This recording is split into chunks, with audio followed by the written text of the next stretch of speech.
Buenas tardes. Les damos la bienvenida a este cuarto coloquio interno de investigación que organiza la Dirección de Investigación y Posgrado de la Universidad Rosario Castellanos.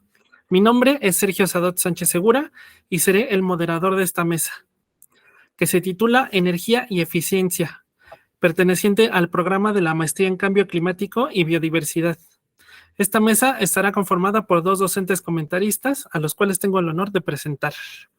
El doctor Fredit Torres Oregón es licenciado en Economía por el Instituto Politécnico Nacional, maestro en Ciencias Sociales y doctor en Ciencias Agrícolas y Recursos Naturales, además de que es profesor investigador del Centro de Estudios e Investigación en Desarrollo Sustentable de la Universidad del Estado de México. Y también nos acompaña la doctora Luz Bertila Burgueño Duarte. Ella es doctora en Derecho por el Instituto de Investigaciones Jurídicas de la UNAM, maestra en Ciencias Penales por el Instituto Nacional de Ciencias Penales, licenciada en Derecho por la Facultad de Derecho de Tijuana, perteneciente a la Universidad Autónoma de Baja California, en donde actualmente labora como profesora investigadora de tiempo completo y en donde imparte las materias de Derecho Penal en licenciatura y de Metodología de la Investigación a nivel maestría y doctorado. Bienvenidos a nuestros docentes comentaristas del día de hoy. Les recuerdo la dinámica de trabajo. Cada estudiante tiene un máximo de 10 minutos para realizar la presentación de sus avances de investigación y una vez que terminen, los comentaristas tendrán cada uno también 10 minutos para realizar la retroalimentación que consideren pertinente. Les recuerdo que no hay réplica por parte de los estudiantes y que la retroalimentación la deben revisar, analizar y considerar con sus docentes directores de trabajo terminal.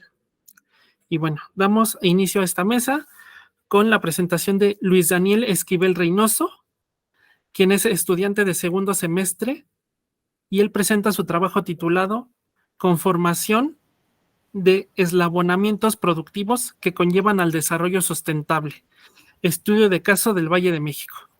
Adelante, Luis Daniel. Hola, ¿qué tal? Buenas tardes. Voy a compartir mi pantalla. Por favor, me avisan si cuando se vea la presentación.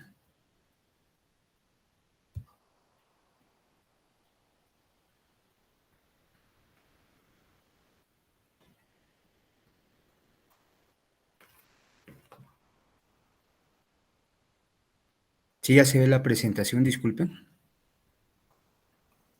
Sí, ya se ve.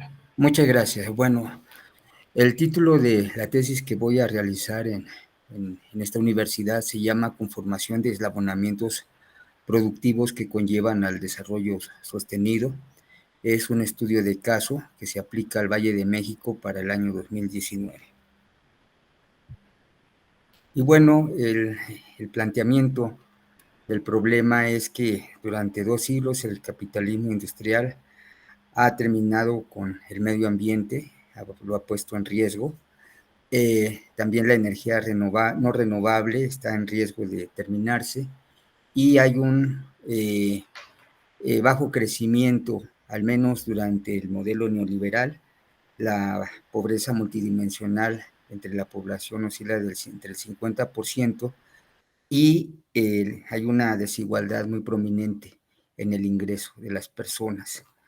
Bueno, ante este contexto, la pregunta de investigación es si es posible que los eslabonamientos productivos permitan mejorar las condiciones económicas de la población y al mismo tiempo mejore las condiciones del medio ambiente y ahorre combustible no renovable.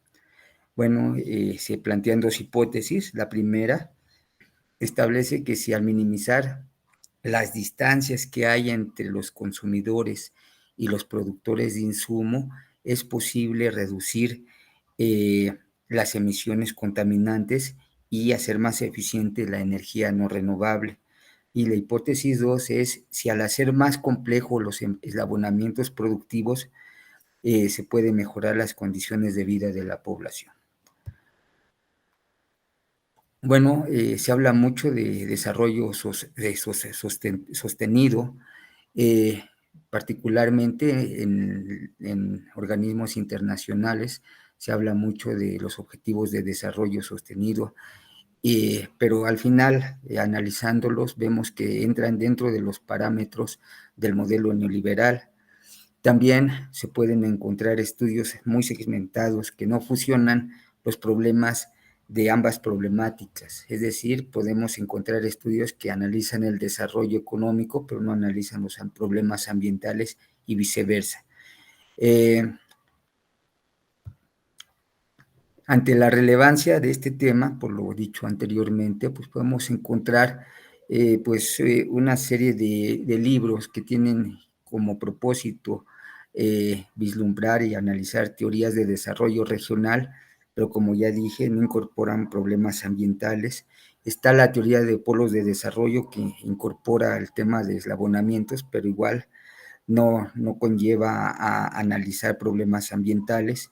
Existe una teoría neokeynesiana que critica el modelo neoliberal y propone una economía mixta donde establece que el Estado sea más proactivo, particularmente en la inversión pública, para poder desarrollar el crecimiento y el ingreso de las personas. También hay pues un enfoque emergente dentro de la economía que se le denomina economía ambiental, pero no hace operativas sus argumentaciones teóricas.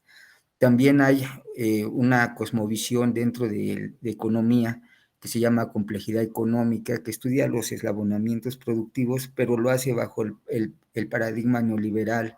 Particularmente, su principal tesis es que se produzca con mayor especialidad y que ésta se exporte a otros países. Pero, ¿qué va a pasar? La gran pregunta, ¿cuánto en un caso muy extremo ya no haya combustible para poder realizar este tipo de exportaciones? En realidad, se tendría que cambiar el paradigma por el cual ahorita se rige este modelo neoliberal.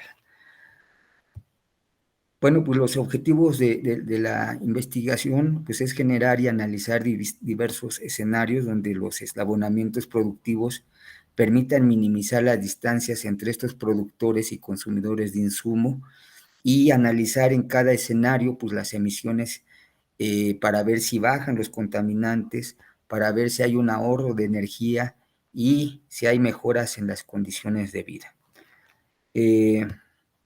La metodología, bueno, es generar matrices de insumo-producto para identificar el superávit y déficit comerciales en cada municipio que compone el Valle de México, identificar las distancias entre empresas.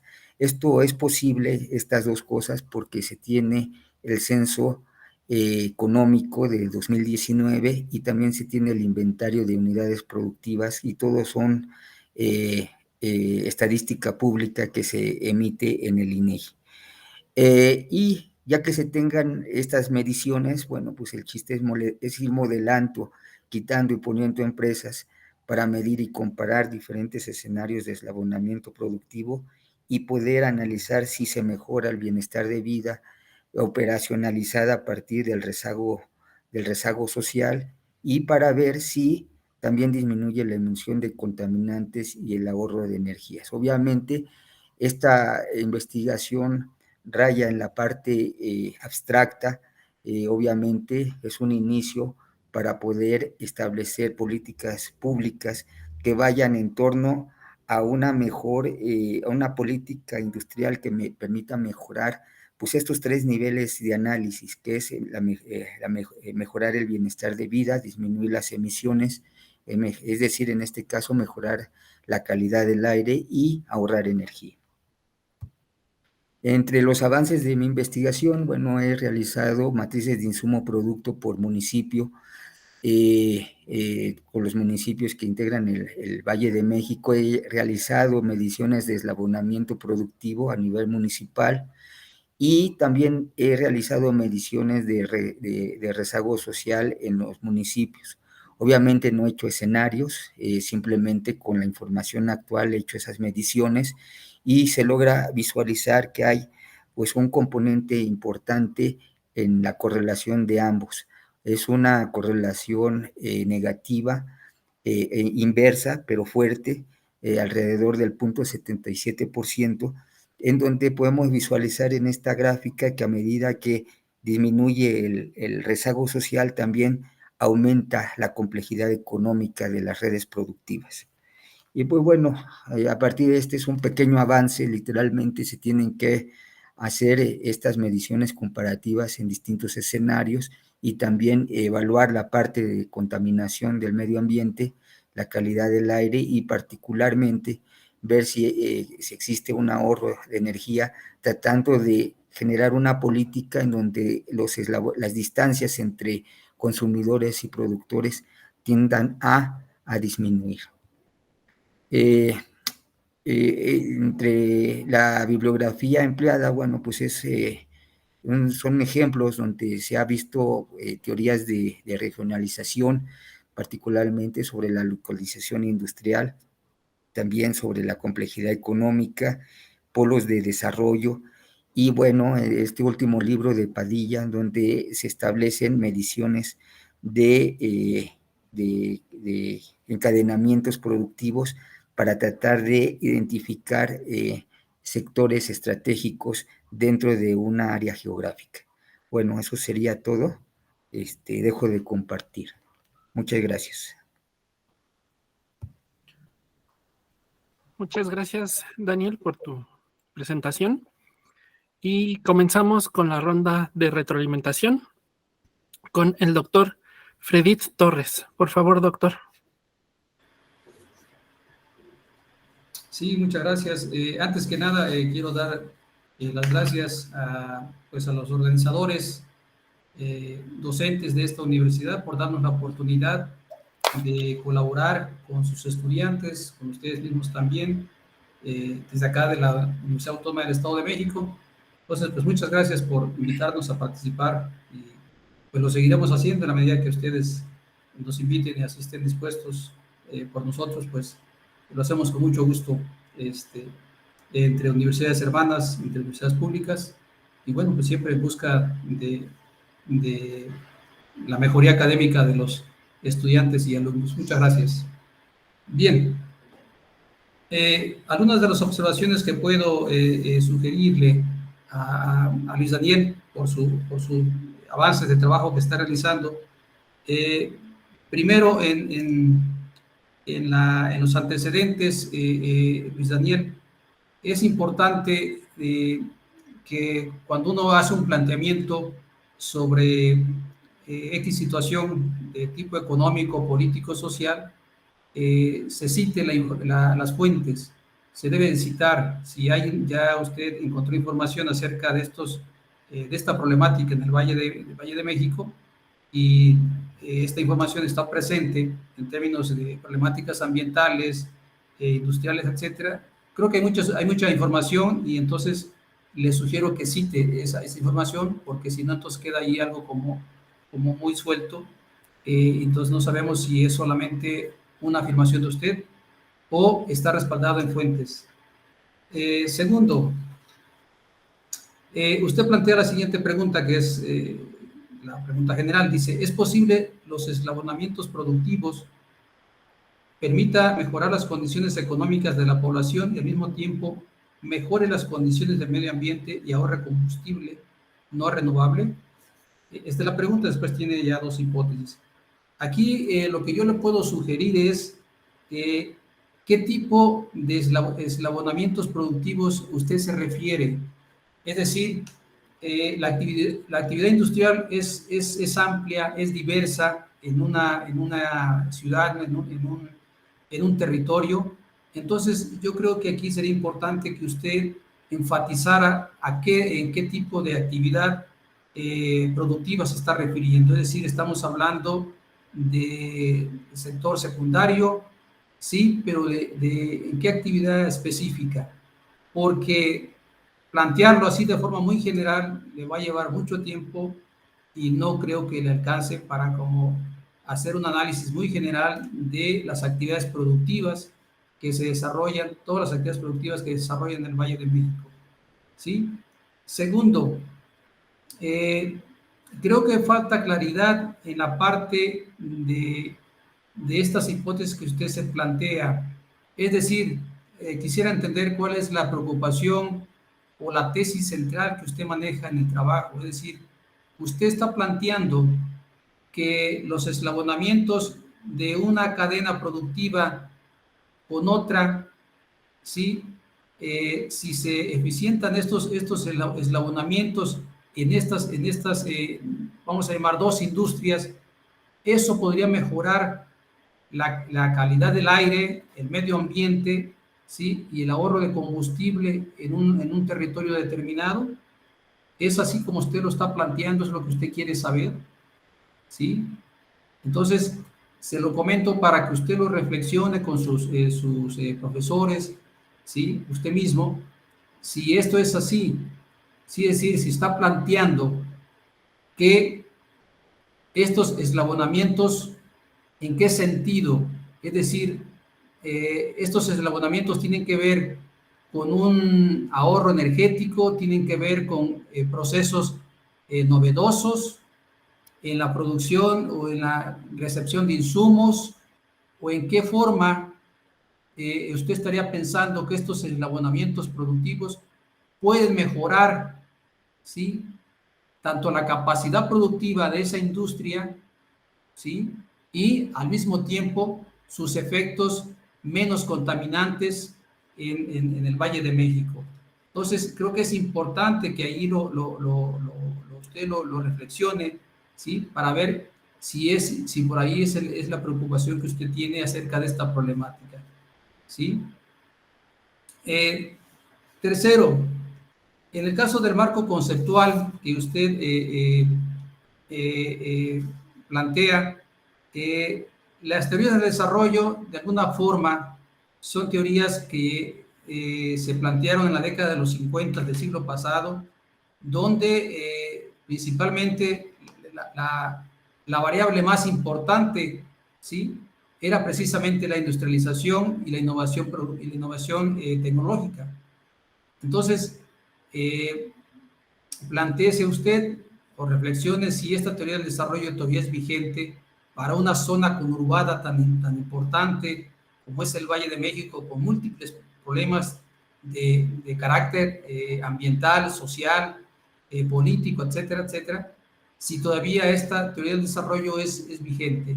Repito, ¿sí? De acuerdo a los postulados clásicos de la economía, esta teoría del desarrollo, la innovación más importante, la variable más importante era la innovación tecnológica, ¿sí? Después la fuerza de trabajo y otras variables. Entonces, para que usted lo plantee. La teoría del polo de desarrollo, ¿sí? De alguna forma también se plantearon en la década de los 60 y 70, donde ese polo de desarrollo, al establecerse en una región determinada, tendría un radio de ampliación potencial para potencializar otras actividades en función de la actividad importante de ese polo de desarrollo. Si era un polo de desarrollo turístico, si era un polo de desarrollo industrial. Entonces, también plantearse si esta teoría todavía es vigente para el caso del Valle de México, donde la concentración urbana industrial, ¿sí? Pues ya ha sido rebasada, es decir, no cabe un alfiler en el Valle de México. Entonces, plantearse esa teoría de polo de desarrollo, pues nos remite a esas décadas de los 60, 70 en México principalmente, el caso concreto de los sitios o de los polos turísticos como Cancún, Iztapa, etcétera, etcétera, que planteaban estos avances o estos grandes logros que se tendrían a nivel económico. Y el caso de la teoría keynesiana también habría que preguntarse por qué usted la está incluyendo, ¿sí? En este marco conceptual, o qué perspectiva, qué enfoque de la teoría keynesiana es que le puede ayudar para afianzar sus conceptos y categorías de los eslabonamientos productivos. Entonces, esto es lo que le puedo decir por el momento. No sé cómo vaya de tiempo. Si me pueden decir, de favor, si todavía estamos en Sí, tiempo. todavía tiene tiempo, doctor. Sí. No se preocupe. Bien. En el caso de la metodología, me parece que usted, si no estoy equivocado, dice que va a utilizar matrices de insumo-producto para identificar superávit y déficits comerciales de insumos en los municipios que componen el Valle de México. Bueno, primero, bueno, ya no son, aquí habría que delimitar cuál es, del Valle de México, cuál es su área de estudio territorialmente. ¿Es solamente la Ciudad de México o es todo el Valle de México? ¿Son municipios conurbados? ¿Cuáles del Estado de México? ¿Cuáles alcaldías? ¿Sí? Porque la Ciudad de México no tiene municipios, hasta ahorita son alcaldías, antes eran delegaciones, pero sí está territorialmente pues vinculado a los municipios conurbados del Estado de México. Entonces, también ahí tiene que usted identificar específicamente qué zona de estudio o qué territorios, ¿sí?, va a plantearse su investigación en ese sentido, en términos, ¿no?, en términos de la cuestión socioespacial. En el caso de segundo punto que dice identificar distancias entre empresas que producen y consumen insumos, aquí pues no lo entiendo qué quiere decir con esta parte metodológica, ¿sí? No, me parece que no está muy claro, ¿sí? Quizás tendría que ver más bien con lo que le decía hace un momento, ¿sí? Usted tiene que identificar qué actividades productivas es a la que usted pretende realizar su trabajo de investigación, ¿sí? De la actividad industrial, ¿cuáles son esas actividades productivas específico? Porque si no, entonces se va a llenar usted de mucha información que no le va a alcanzar el tiempo porque, repito, las actividades productivas industriales en el Valle de México son inmensas, ¿sí? Hay distintos giros, hay distintas giros de actividades empresariales, ¿sí?, que no le alcanzaría. Entonces usted tiene que delimitar, ¿sí? Y tercero, dice modelar, quitando y poniendo empresas en la red productiva para medir y comparar diferentes escenarios de eslabonamiento productivo y analizar si ha mejorado el bienestar de la vida de la población y disminuido la emisión de contaminantes y hay un ahorro de energía, ¿sí? Entonces, aquí lo que le puedo sugerir es que revise de manera más a fondo si esta metodología es la más idónea para buscar, entender, comprender, ¿sí?, si los eslabonamientos productivos de la actividad que usted va a definir efectivamente se están generando mejorías en términos ambientales y sociales para una población determinada. Es lo que le podría ahorita comentar Luis Daniel, con la información que usted ha vertido en esta exposición. Muchas Muchas gracias. gracias, doctor. Muchas gracias, doctor, por sus comentarios. Y bueno, continuamos con esta ronda de comentarios con la doctora Luz Bertila Burgueño. Por favor, doctora. Muchísimas gracias. Buenas tardes. Primero saludarles y agradecer el espacio. Como dice mi compañero, el doctor, esto es un ganar-ganar. Nos fortalecemos todos con la lectura de estos proyectos de investigación. Y bueno, de la misma manera, así como nosotros tomamos parte de lectores, con estos ojos de lectores es que hacemos los comentarios. Y para empezar, Daniel, pues no me das lamentablemente mucha oportunidad de hacer un análisis de fondo, porque un protocolo de ninguna manera se puede presentar en 2 páginas y media, que es lo que yo recibí. Entonces, sin duda te hace falta pues trabajar bastante. De lo poco que nos compartes, veo inconsistencia respecto de lo que ahorita comentaste en tu presentación. Voy a tratar pues de tomar un poquito de ambos insumos, pero pues yo creo que también la seriedad del programa implica una responsabilidad de mayor nivel. Y disculpa que lo diga con esa franqueza, con esa objetividad, porque creo que el programa y la organización y toda esta dinámica que hacen los profesores de tu escuela implica pues un trabajo con una seriedad de tal nivel. Entonces, si nos mandan algo para revisar, pues que sea también lo que ustedes exponen, porque si no, estamos leyendo libros distintos y ya pareciera que las aportaciones cobran menos sentido, y creo que aquí el objetivo es fortalecer, no es únicamente cumplir con el programa, o no sé si tenga un matiz de calificación en la materia, sino que verdaderamente sea un fortalecimiento. Entonces, para que sea un fortalecimiento, pues nos deben de compartir la lectura que realmente tenga sentido con sus avances. Pero bueno, eso sí lo tenía que manifestar. En el planteamiento del problema, lo poquito que abonas aquí son muchas subjetividades, Daniel. Tu tema debe de ser objetivo. Una investigación a nivel de posgrado, a nivel de maestría, como la que están haciendo ustedes, debe de tener calidad científica. La ciencia se demuestra. Cuando las opiniones son subjetivas, es imposible demostrarlos, porque es simplemente la opinión de alguien. Puede estar correcta o incorrecta, pero lo que se busca en la ciencia y cuando se está generando conocimiento es que sea refutable y que podamos soportar esa crítica en contrario y esas posturas diversas, que siempre las va a haber, pero debe haber argumentos sólidos. Entonces, en el planteamiento del problema se exponen generalidades muy obvias, en el sentido que se está agotando los productos no renovables y por tanto tenemos que potencializar el uso de energías limpias o renovables. Yo ahí concentro el problema, pero no lo veo debidamente reflejado en lo siguiente. Creo que también cabe ahorita comentar que hay que tener cuidado con clichés o con palabras que pareciera que decimos mucho, pero no decimos nada, cuando dices que la economía autosuficiente va en contra del neoliberalismo. Pareciera que no explicas mucho en un trabajo de este calado.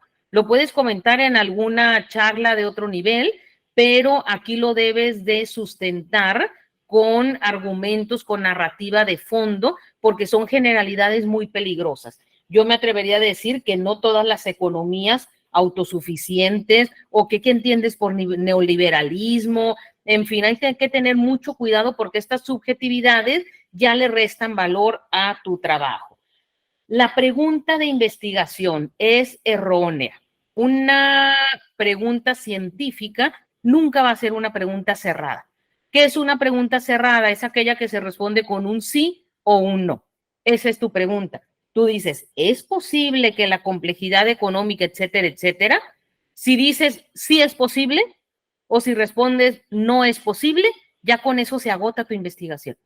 Entonces, esta pregunta está mal formulada, replantéala y tienes que partir con una pregunta cerrada. Entonces, fíjate, primer necesidad, debes de identificar realmente el problema.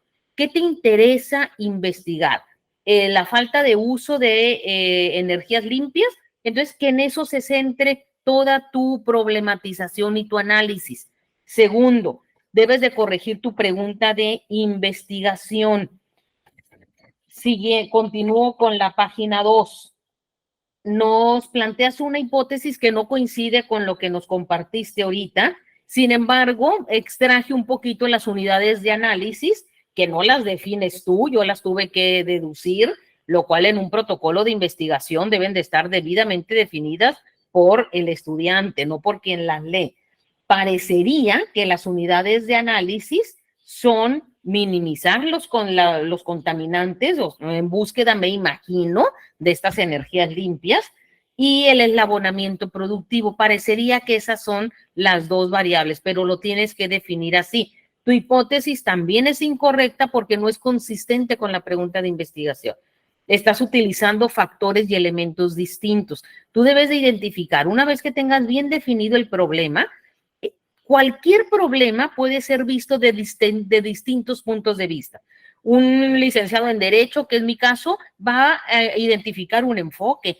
Un medioambientalista va a identificar otro enfoque. Alguien en ciencias de la salud, otro. Un arquitecto, otro. ¿Cuál es el enfoque respecto de ese problema que se va a abordar? Eso es lo que tienes que definir y eso es lo que no queda claro. No queda claro cuál es el sujeto de estudio. Coincido con la observación del doctor en el sentido que la comunidad a la que refieres es una comunidad tan amplia y con un sistema de productividad tan complejo que no se lee congruente que se quieran generar estos eslabonamientos productivos cuando no puede ser creado este ente productivo como algo inamovible. Entonces, estos eslabonamientos, si tú le quitas un factor, ya no funcionaría.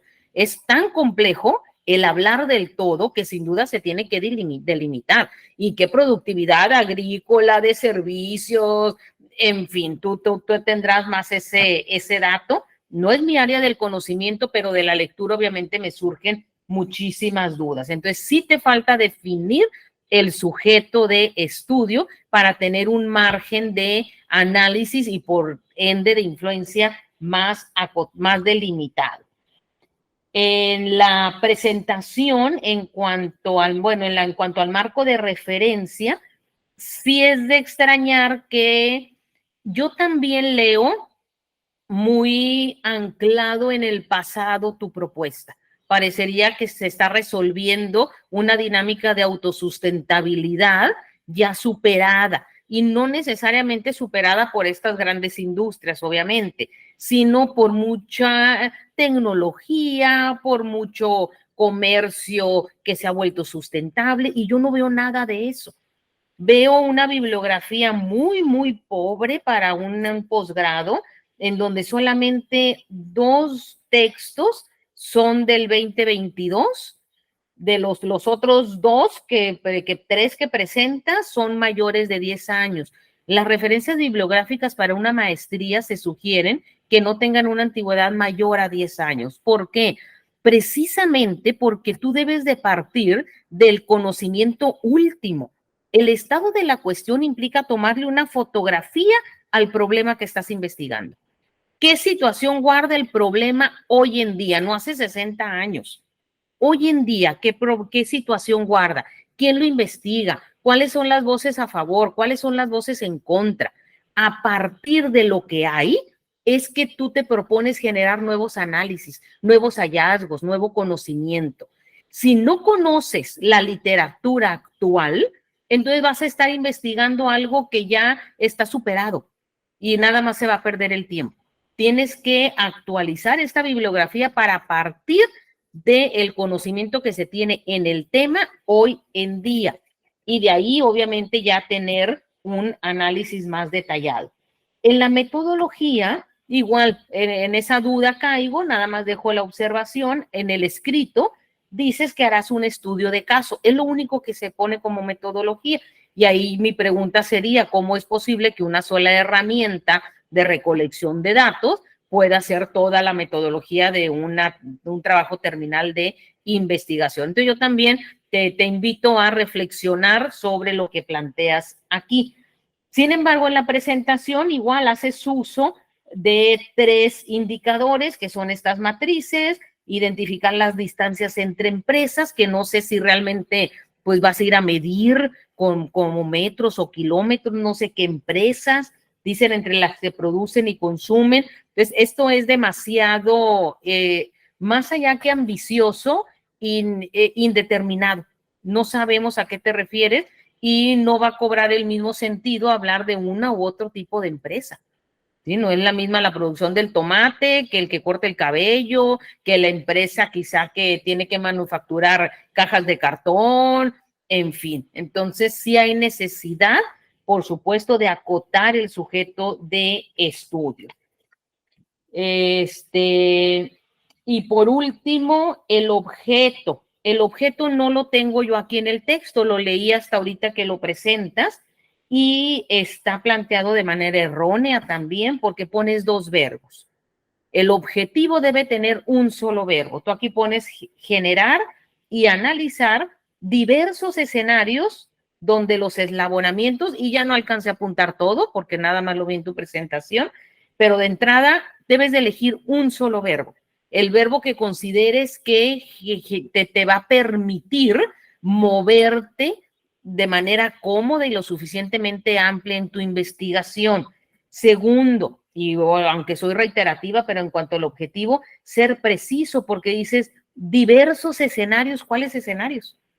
Entonces esto se vuelve muy caprichoso, porque cuando presentes tus resultados, vas a exponernos los resultados que tú elegiste de manera quizá caprichoso, los que encontraste a tu paso, los que alcanzaste a ver, pero no, se debe justificar qué escenarios y por qué empresas y por qué es relevante analizar la empresa de productos alimenticios, o por qué es importante analizar la empresa de autotransporte, o sea, qué sector productivo es el que vas a analizar, porque sin duda cada uno de ellos va a conllevar distintos matices en este eslabonamiento. Entonces, también en tu objetivo tendrás que retrabajarlo para tener una consistencia.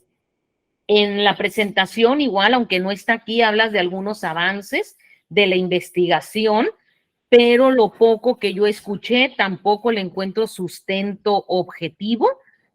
Son afirmaciones que parecieran que no tienen ningún respaldo, igual y porque el tiempo no alcanzó, no lo sé, pero aquí sí es preocupante que ya estés saliendo al campo, que ya estés haciendo trabajo de campo, cuando tu planteamiento todavía no nos lleva a ningún rumbo, Daniel. Entonces yo sí te invito a que hagas un alto, que replantees lo que, por lo menos lo que nos compartiste, a lo mejor ya tienes otro protocolo mejor elaborado, pero lo que nos compartieron a nosotros todavía necesita mucho trabajo, por lo que yo cierro con recomendarte, con las siguientes recomendaciones. Ten bien definido qué problema vas a investigar. Ese se debe de reflejar en tu pregunta de investigación. La pregunta de investigación debe ir tendente a atender o resolver o analizar o comprender el problema, definiendo tu sujeto de estudio. Solo así le podrás dar respuesta con una hipótesis coherente. ¿A través de qué? De un objetivo. Entonces debes de escribir estos 4 puntitos en una sola hoja y todos deben de tener los mismos elementos. Si uno dice manzanas verdes, todos deben decir manzanas verdes. Si uno dice Comunidad del Valle de México, todos deben decir Comunidad del Valle de México. Si uno dice del 2020 al 2023, todos deben de tener ese factor de tiempo. Debe de haber congruencia entre lo que es, repito, el problema, sujeto, pregunta de investigación, hipótesis y objetivo. Entonces, de entrada, creo que sí vale la pena hacer un alto y replantearte este rumbo al que estás llevando tu trabajo terminal, que finalmente es un trabajo de investigación. ¿De acuerdo? Entonces, pues mucho éxito y de mi parte sería todo. Muchas gracias. Gracias, doctora. Muchas gracias, doctora, por sus comentarios. Y gracias de nuevo a Luis Daniel por su presentación. Y bueno, continuamos con la segunda presentación del día. Esta vez será Antonio Trillo Gracida. Él es estudiante de segundo semestre. Presenta su trabajo titulado Sumideros artificiales de CO2 a través de la edificación de vivienda. Adelante, Antonio. Muchas gracias. Buenas tardes, doctor y doctora. Voy a compartir.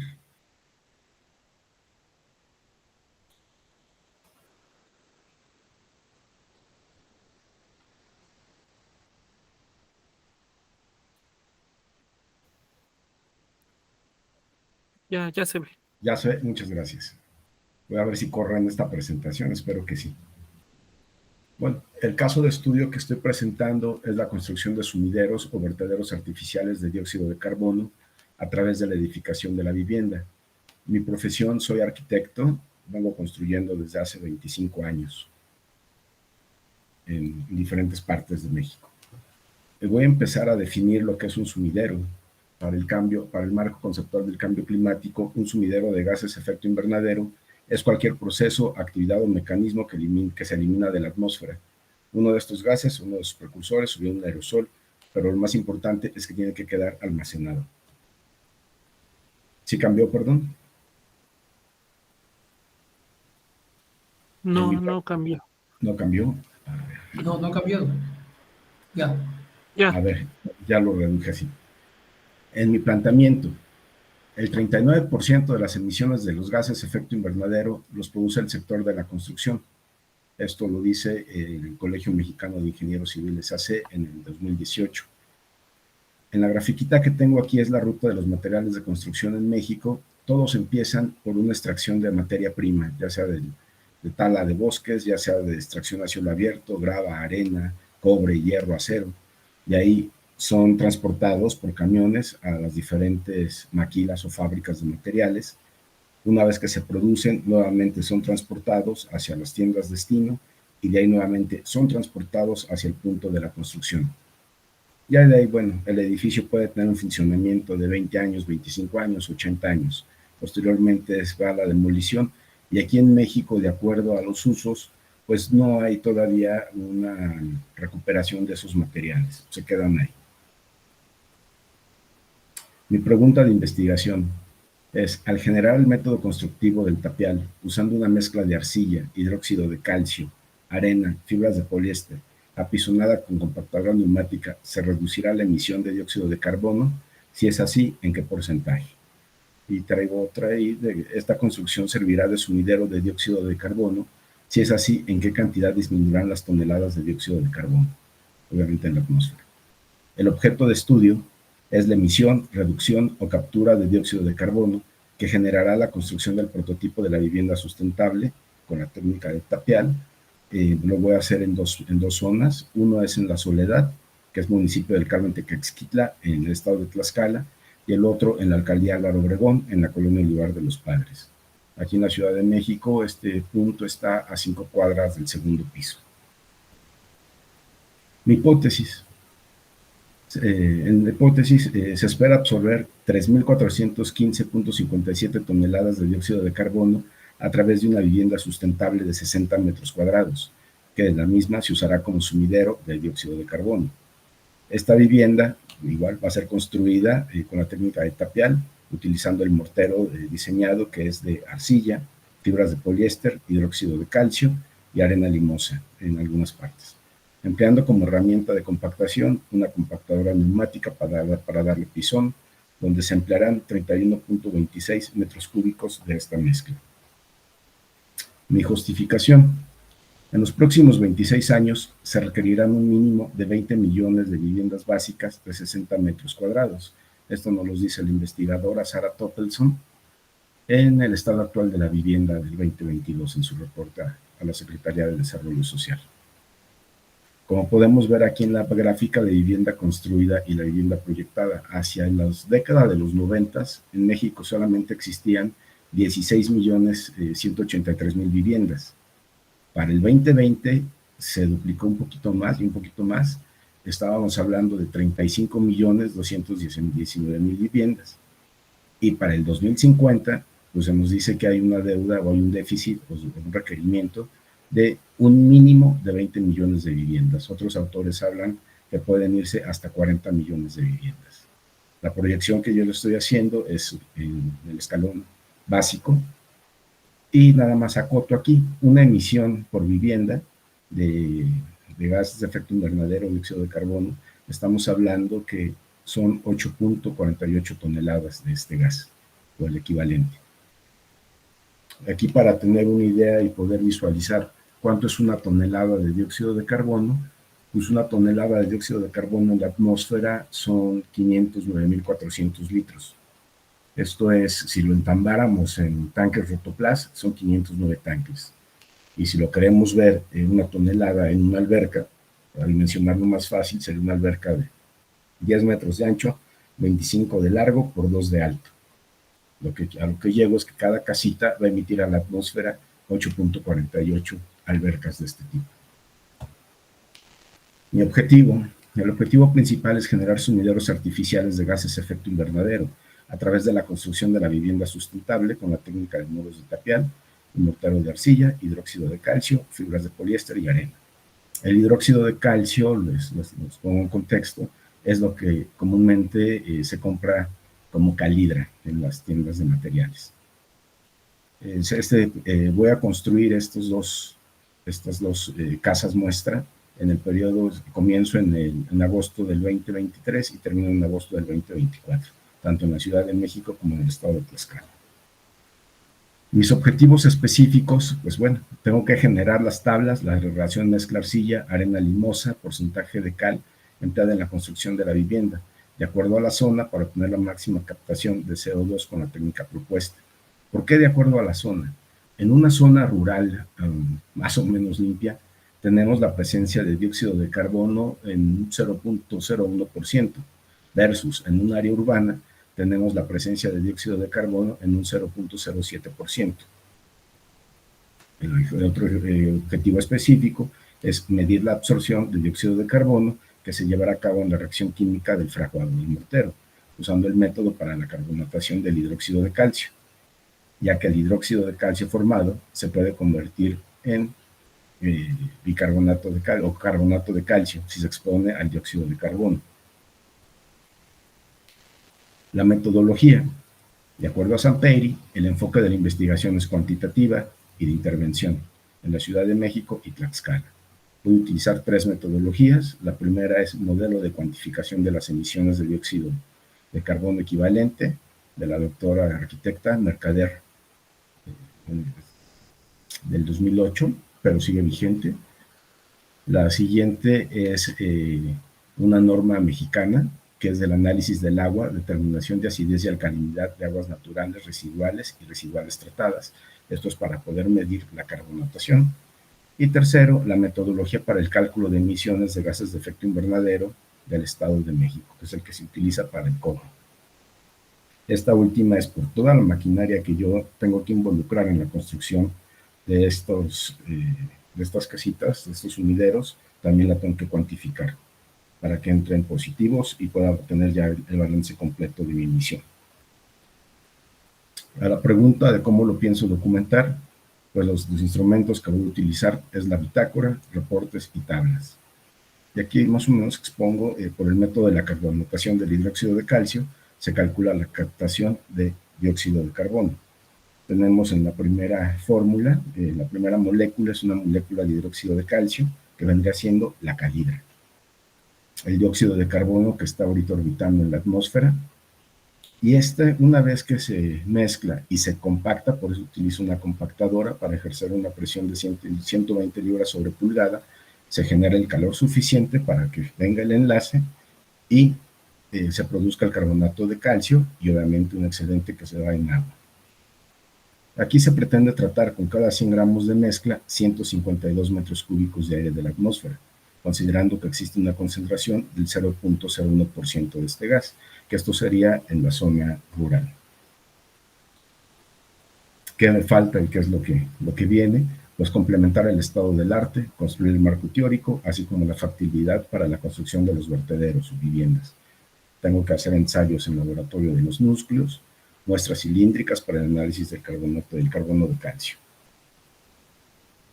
Es un ejemplo de bibliografía, es más, pero nos dijeron que ahorita nada más para lo básico, pues enunciáramos unos cuantos. Y muchas gracias por su atención. Por mi parte sería todo, doctores. Gracias por su tiempo. Muchas gracias, Antonio, por tu presentación. Y bueno, vamos a comenzar la ronda de comentarios con el doctor Fredit Torres. Por favor, doctor.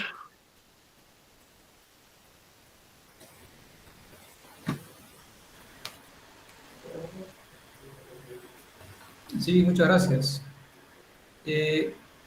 Antonio, veo con mucho interés tu propuesta de proyecto desde la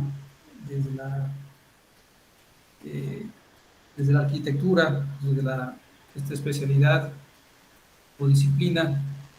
De entrada me parece muy interesante la propuesta, dadas las situaciones, hablo en plural, porque no es solamente una situación, sino son situaciones que atraviesan la población en el Valle de México, acerca de la vivienda y toda esta problemática social que encierra en términos de vivienda, transporte, empleo, y bueno, que se ha vuelto un caos. Creo que todos los que conocemos el Valle de México, los que hemos vivido, hemos estudiado en esta llamada región más transparente del mundo, como decía Carlos Fuentes en aquellos años, pues ya no tiene nada de transparente. Entonces, me parece de entrada una propuesta interesante, Antonio, porque, bueno, estás planteando una propuesta, valga la redundancia, en términos de buscar reducir los contaminantes en la atmósfera en el Valle de México a partir de los modelos de casa que tú planteas en este proyecto. En ese sentido, te preguntaría ¿por qué incluyes a Tlaxcala? De alguna forma, en tu propuesta nos mostraste allí algunos datos del Valle de México, pero en el caso de Tlaxcala no hace referencia a por qué lo incluyes dentro de la propuesta de trabajo de investigación. Habría que ampliar esta información para decir por qué tú seleccionas alguna comunidad o algún territorio de Tlaxcala. ¿Sí? Habría que ampliar esta información para el conocimiento de los lectores o de quienes te van a leer tu trabajo en lo sucesivo. Segundo, si bien este es un trabajo de carácter cuantitativo por la naturaleza misma de la propuesta y de la metodología que tú planteas, creo que es importante también a que te sientes a reflexionar un poco en la parte cualitativa. ¿A qué me refiero, Antonio? Ver quizá el tipo de modelo de casa que se está planteando o la cual es tu propuesta, si esta puede ser convincente para una población diversa, con distintas necesidades en el Valle de México, ¿sí? ¿Cuál puede ser el modelo más acorde a esas necesidades de la población en términos de la vivienda? Es decir, una que les garantice seguridad, una vivienda que les garantice cierto espacios dignos para sus actividades dentro de la vivienda. Y obviamente no estamos pensando en esas casas como cajitas de zapato que han hecho por miles, que seguramente tú ya conoces, en lo que es la zona de Tecámac, hacia el rumbo de Zumpango. Es decir, creo que la gente está mejor afuera que adentro de la casa, ¿sí? Para decirte todo. Entonces, creo que esa parte tendrías también, desde mi punto de vista, plantear por qué ese modelo, ¿sí? Y si no, entonces ir pensando, reflexionando, cuáles podrían ser el tipo de vivienda más acorde a esas necesidades de esa población, ¿sí? Te digo, es una población pues, diversa, heterogénea, a que se asienta en el Valle de México, por lo tanto, pues no es igual las mismas necesidades, ¿sí? Y te lo digo esto porque hubo, muy rápidamente, te digo un ejemplo que hubo en el estado de Chiapas, quizás tengas conocimiento, hace ya algún tiempecito, más de 10 años, se crearon estas ciudades rurales sustentables. No sé si tengas conocimiento, Antonio, pero fue un desastre que inclusive los avaló las Naciones Unidas y después se retractó, después dijo que ellos no habían aprobado eso. Fue un desastre porque derivado de inundaciones del río Grijalva, a la población indígena la llevaron a estos lugares, le construyeron estas, pues, yo no sé si se le puede llamar vivienda o cómo se le puede llamar, eran unas cosas ahí horribles de madera, con cemento, que al último la gente hizo para meter su maíz y meter los burros que no se mojaran, y ellos la gente seguía durmiendo y viviendo allá en sus parcelas. Fue un desastre, eso fracasó. Entonces, creo que regresando ahora un poco a la propuesta que planteas, te digo, de entrada me parece muy interesante, veo ya cierta articulación entre entre los objetivos y las preguntas de investigación, ¿sí? Obviamente, repito, ese es un trabajo pues, de carácter cuantitativo, ¿sí? Hay aspectos que yo, por ejemplo, no conozco para decirte de algún elemento de carácter químico, cuantitativo, en términos de lo que es el dióxido de carbono, etcétera, pero me estoy remitiendo más a la parte del diseño de tu trabajo de investigación y bueno, es lo que te puedo comentar por el momento, Antonio, en ese sentido, ¿sí? Para que si estas observaciones o comentarios que yo te hago te ayudan, te sirven para fortalecer la investigación, pues adelante. Entonces, creo que es un gran reto que tienes tú por delante con este trabajo, porque efectivamente sí es una problemática seria lo que hay en el Valle de México, principalmente en la zona conurbada, ¿sí? Con toda esta problemática de la vivienda y todos los efectos contaminantes que tienen, como ya nos dijiste hace un momento, ahí en este ciclo, en este proceso de lo que se está generando hoy en día en el Valle de México. Entonces, yo le dejo allí para que tú puedas tomar algunas notas de lo que te comenté y pues adelante. Muchas gracias, doctor. Ya tomé nota. Le agradezco sus comentarios. Muchas gracias, doctor, por sus comentarios. Y bueno, continuamos esta ronda con la doctora Luz Bertilia Burgueño, por favor. Muchas gracias, mucho gusto, Antonio, y muchas gracias por lo que nos comparte. También considero un tema importante y relevante. Ya tenemos que reconstruir los básicos para cuidar el planeta y a ver cuánto nos dura para futuras generaciones. Entiendo que es un tema de derechos de la vivienda también. Aquí habría que tomar en cuenta, constitucionalmente hablando, el derecho a la vivienda digna, que marca la Constitución como un derecho humano, para tener esa consistencia de que su propuesta salvaguarde este derecho a la vivienda digna que establece la Constitución. De ahí que creo que vale la pena incluso justificar el por qué 60 metros cuadrados, que a lo mejor hay quien pensaría, oye, qué bien, porque efectivamente, como bien comenta el doctor Torres, hay viviendas aquí igual en Tijuana, se están construyendo unas viviendas que ni siquiera se puede poner una persona con los brazos extendidos, yo creo, o sea, no cabe lo ancho de un carro, es una infamia.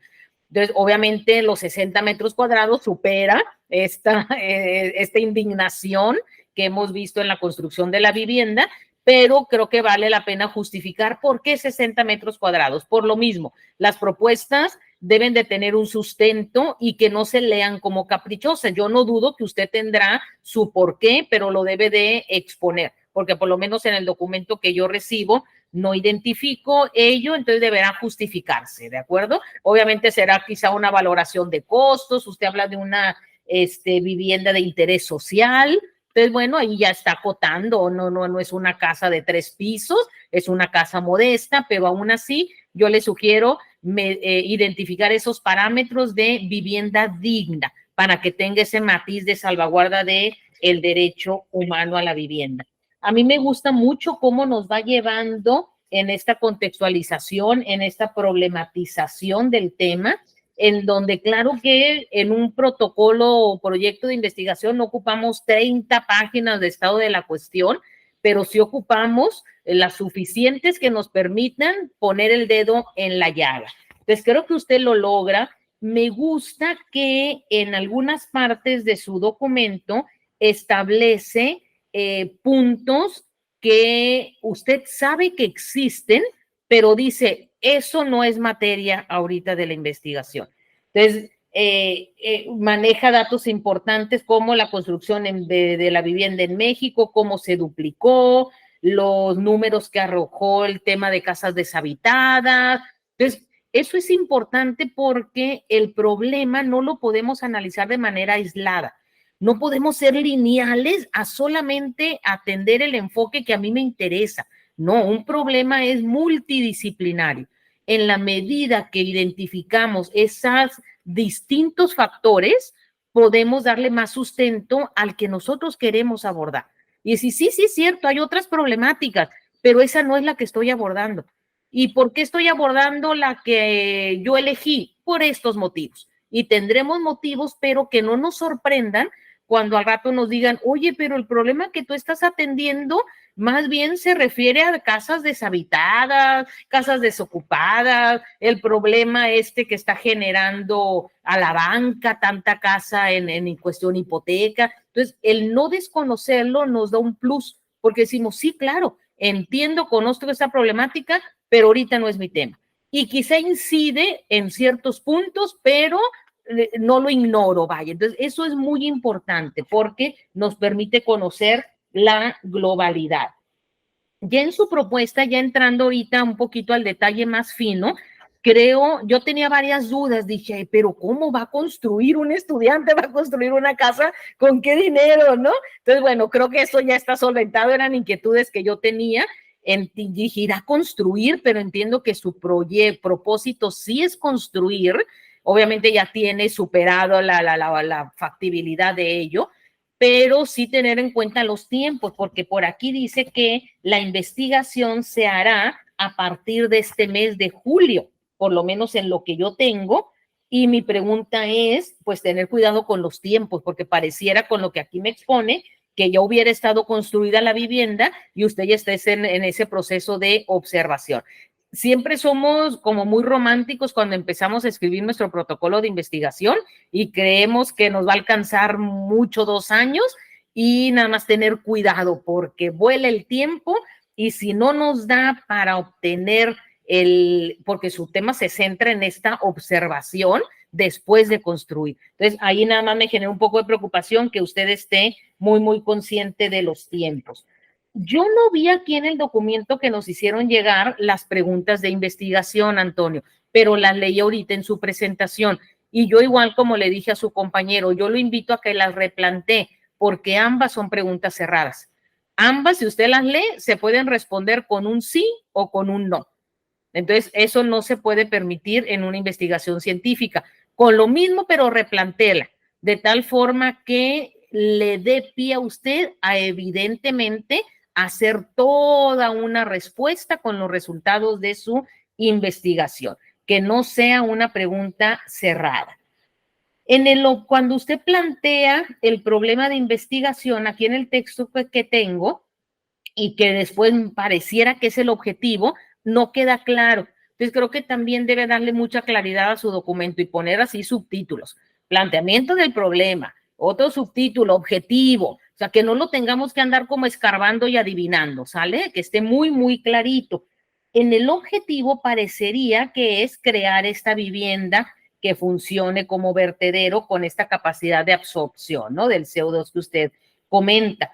Pero pareciera que también tiene aquí la hipótesis, aquí mismo, como no le pone el subtema, y por lo que leí entiendo que es la hipótesis. Aquí va a ser importante lo mismo, que siempre haya consistencia en todos los elementos que pone en la pregunta, en la hipótesis y en el objetivo, ¿de acuerdo?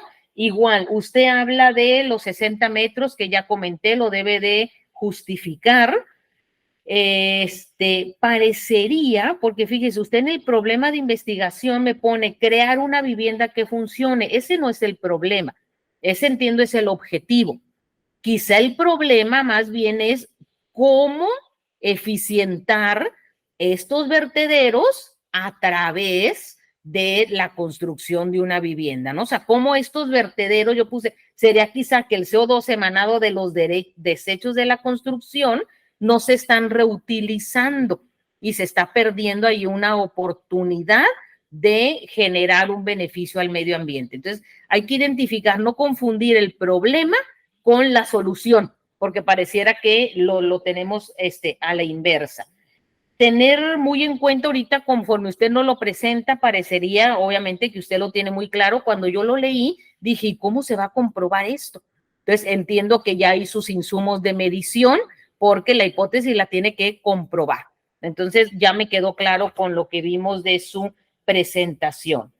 Aquí ya más adelante sí nos presenta una hipótesis que yo también la replantearía, porque la hipótesis no sé si se construye a partir de algo que ya está demostrado, porque nos dice la cantidad de mezcla que se va a utilizar y lo que se espera absorber. Entonces, nada más mi pregunta era valorar si esto es propuesta de usted o solamente lo va a corroborar. Si ya alguien propuso estas medidas y no son de usted, creo que vale la pena replantear.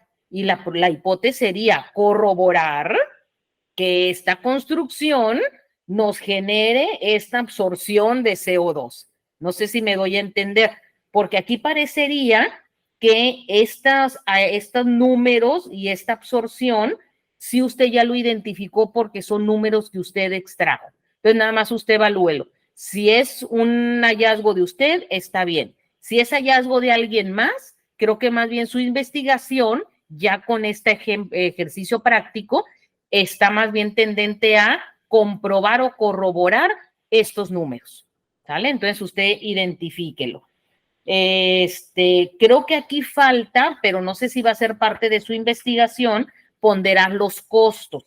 Entiendo, como le comenté, que usted habla de una vivienda de interés social, pero creo que un dato relevante sería identificar los costos para que no se nos vayan de este margen, ¿no?, de economía que demanda una casa de interés social. En cuanto a la bibliografía, yo la vi pertinente porque la mayoría de lo que nos expone tiene estos 10 años de antigüedad. Entonces, creo que, pues, espero poderlo ver en un año más o un poquito más, porque es un proyecto muy interesante. Entonces, el ejercicio creo que da para mucho. Hay que nada más tener muy, muy objetivo el timón para que al final de esta investigación usted pueda realmente corroborar su hipótesis de una manera muy, muy sólida. Sería lo que yo le pudiera compartir. Muchísimas gracias. Muchas gracias por sus palabras, doctora. Ya tomen nota de todo. Muchas gracias, doctora, por sus comentarios y de nuevo gracias a Antonio por su presentación.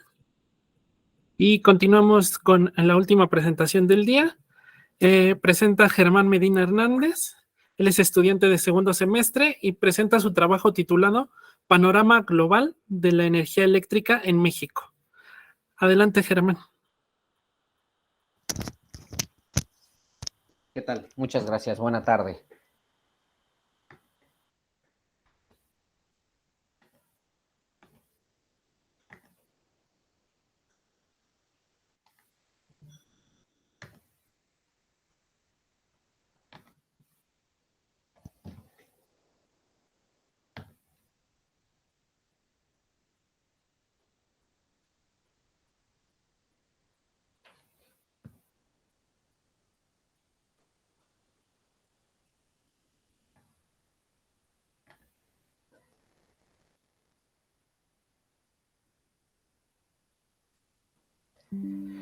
Pues buena tarde. Mi planteamiento, mi investigación se denomina Panorama Global de la Energía Eléctrica en México.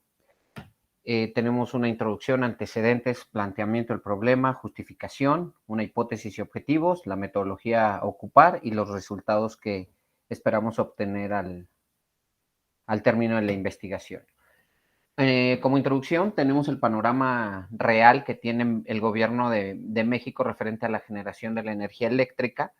Este dato es de 2021, de CFE, en donde nos comentan que tenemos, el 62.48% de energías fósiles, de combustibles fósiles aún, y el restante en renovables y limpias, ¿no? Recordemos que México está en el tema de Naciones Unidas, en la Agenda 2030 y 2050, para hacer más eficaz y eficiente la producción de energía eléctrica y sobre todo limpia, ¿no? Este número se tiene que revertir, debemos de tener energías renovables y limpias en más del 50% y en temas de fósiles en menor porcentaje. Obviamente, a la larga, pues debe de ser 100% energías limpias y renovables.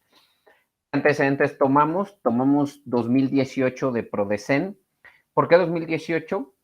Es importante recordar que en 2018 tuvimos un cambio de gobierno y en este gobierno, pues el tema de la energía eléctrica y la reforma y todo esto que ya sabemos, pues ha sido un poco de puntitas, ¿no? Entonces, el sistema eléctrico nacional se compone prácticamente de 10 regiones, las podemos ver del lado derecho arriba, y esas 10 regiones también tienen su capacidad instalada por tipo de tecnología. Como lo vimos en la plantilla anterior, seguimos teniendo más del 50% de combustibles fósiles, al tener ciclo combinado 36.5%, la térmica convencional en 17%, turbogás 4.6%, combustión interna, carboeléctricas aún todavía, y ya después empezamos con las hidroeléctricas, eoeléctricas, geotérmicas, nucleoeléctricas, fotovoltaicas, en donde ya está avanzando, pero aún seguimos estando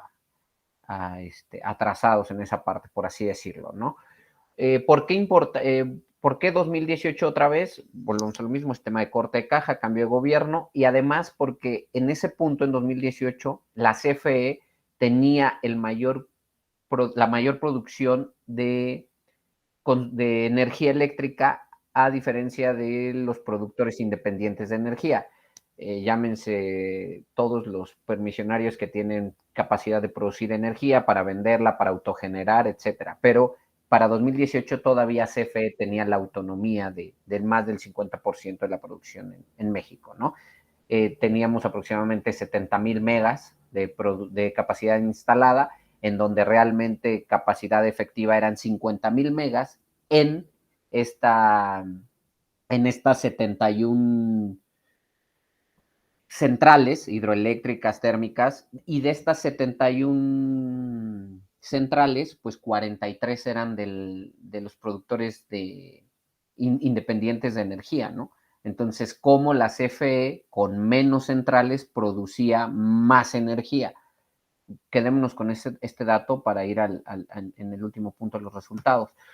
El planteamiento del problema, en lugar, tiempo y forma o manera, pues va a ser a lo largo de toda la latitud y longitud del territorio nacional. El tiempo, la información disponible más reciente. Tomamos ahorita información de 2018, 2021, pero me parece ser que la semana pasada acaba de liberarse el PRODECEN 2023. Entonces, conforme vaya avanzando la investigación, tomaremos información más reciente, obviamente sin omitir la anterior, para el tema de comparar y validar el tema, ¿no? La forma, a través de Secretaría de Energía, Comisión Reguladora de Energía, Comisión Federal de Electricidad, Centro Nacional de Control de Energía, el INEGI, y organizaciones particulares. ¿Por qué organizaciones particulares? Sabemos que hoy en día, pues, nuestro gobierno tiene una frase muy de hincapié que se llama otros datos, ¿no? Entonces, siempre habrá que hacer un double check, y más con respecto al tema de lo que estamos manejando.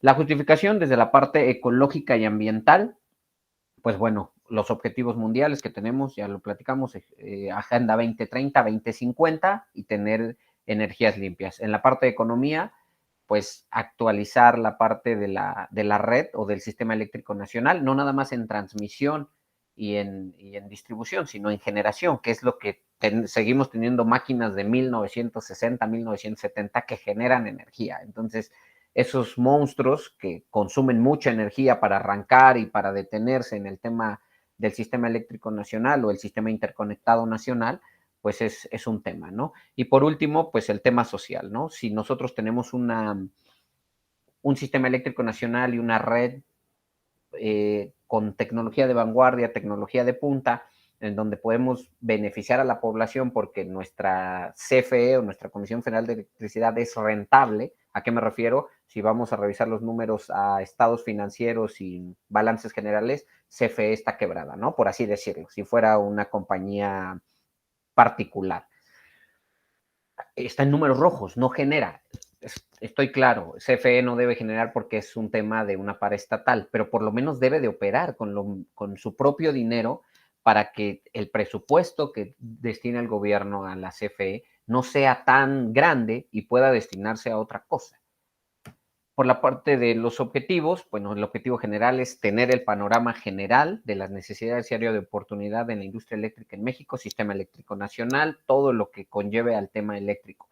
Sabemos que lo hay, sabemos que se tiene, pero como el tema de la reforma eléctrica ha sido un punto de quiebre a nivel político, social, económico, pues es cerrado. Entonces queremos como que destapar y decir, a ver, en Chicoacén, ¿qué tienes? ¿No? En Laguna Verde, ¿cuánto tienes? O sea, cosas así será un reto bastante importante, pero ese es el objetivo. De manera particular, bueno, tener el tema de sustentabilidad en las dependencias de gobierno, en donde se pueda optimizar el uso de energía con energías limpias, y ese beneficio de presupuesto, que sabemos que no es inmediato, sino a un largo plazo, pues destinarlo para otras cosas, ¿no? Nuestra hipótesis, bueno, el presupuesto, a la hipótesis que se pretende llegar con esta investigación, es que el presupuesto económico destinado al consumo de energía eléctrica se ve optimizado, lo que comentábamos de CFE, ¿no? Que no se gaste presupuesto en energía y no se consuma, no se optimice, no se ponga de manera eficaz, eficiente. Y que todos esos recursos optimizados o ahorrados, por así decirlo, pues se destinen a salud, educación y agua, que son parte de los ODS también que están en Agenda 2030 y 2050, ¿no? La metodología, pues, es obtener información de todos los lugares que ya comentamos, CENER, CFE, etcétera. Al obtener esa información, validar en campo si se puede hacer eficiencia energética en las dependencias de gobierno y generar un plan de implementación de energías limpias. Obviamente, toda esta metodología debe de tomar aspectos técnicos, económicos, de seguridad, sustentabilidad, de escalabilidad y mantenimiento, porque obviamente cuando llega un gobierno o se cambia de gobierno, pues hay cosas que se tiran y se quieren cambiar y situaciones, ¿no? Cosas que ya conocemos en el argot político de México, ¿no? Resultados esperados, pues tener datos concretos de capacidad instalada, producción, transmisión, vida útil de la infraestructura. Este punto es de vida útil de la infraestructura, es muy importante porque hoy tenemos en el PRODECENT la parte de instalación, de producción, de transmisión, pero si queremos que ahí aparezca, oye, este motor ya tiene 50 años y nos genera más problemas que un beneficio, no se pone, no se tiene ese. Después podríamos pensar que este trabajo no tiene como que mucho interés porque pues, el gobierno acaba de hacer una inversión de 6,000 millones de dólares para energías que no son limpias, ¿no? Le acaba de comprar a Iberdrola 12 plantas o 13 me parece ser, y el 90%, o solo creo que una planta fue de energía limpia. Entonces, es un tema ahí como politizado, social, económico, muy, muy importante, pero el objetivo es tener un panorama general de qué podríamos hacer para poder mitigar la parte de energía. No digo que falte mucha gente, porque aproximadamente dice el PRODECEN que 1 millón de personas es los que no tienen energía a través de CFE, que es el 99.62% de la cometida en el sistema eléctrico nacional. Entonces estamos bastante amplios en eso, pero sí se puede optimizarlo, sí se puede hacer eficiencia, eficacia y sobre todo mudarnos al mercado energético limpio, ¿no? Por nuestra geografía a nivel globo, pues tenemos esa posibilidad y creo que es algo que no se ha puesto de acuerdo por intereses de muchas índoles, ¿no? Las referencias, pues prácticamente CFE, Naciones Unidas, ahí en un análisis de 2001, espero encontrar el actualizado pronto, y PRODECEN. Y pues eso sería todo. Muchas gracias.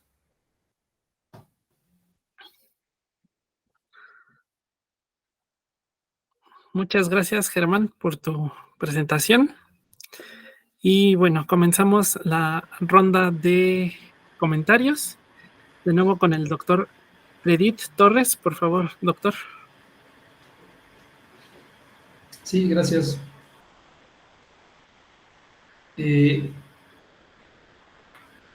Bueno, no sé por dónde empezar, Germán. Lo que usted nos acaba de presentar, desde mi punto de vista, no es un problema a estudiar, analizar en un grado de maestría. ¿Por qué le digo esto, Germán? Porque si usted recurre o acude a una dependencia o la dependencia de la CFE, quizá le den un cuadernillo, le den información documental de cuál es el panorama general del sistema eléctrico en México. Entonces, ¿qué necesidad tiene de hacer una maestría? Segundo, el título de su trabajo de investigación, Germán, dice Panorama Global de la Energía Eléctrica en México. Aquí hay dos conceptos que se contraponen. Dice Panorama Global de la Energía Eléctrica. En ese sentido, esperaríamos, los que estamos escuchando su ponencia, que usted nos va a dar una descripción general de cómo está constituido la energía eléctrica o la distribución o consumo a nivel mundial, de una forma descriptiva. Pero dice usted Panorama Global de la Energía Eléctrica en México. Y lo que nos habló un poco es de algunas generalidades de la energía eléctrica en el país. Entonces aquí hay una incongruencia en el título. Tercero, ¿en dónde está la problemática que usted quiere estudiar, Germán, de la energía eléctrica en el país? ¿Qué es lo que usted quiere saber? ¿Qué es lo que usted quiere encontrar? ¿Qué es lo que usted quiere analizar del sistema eléctrico mexicano?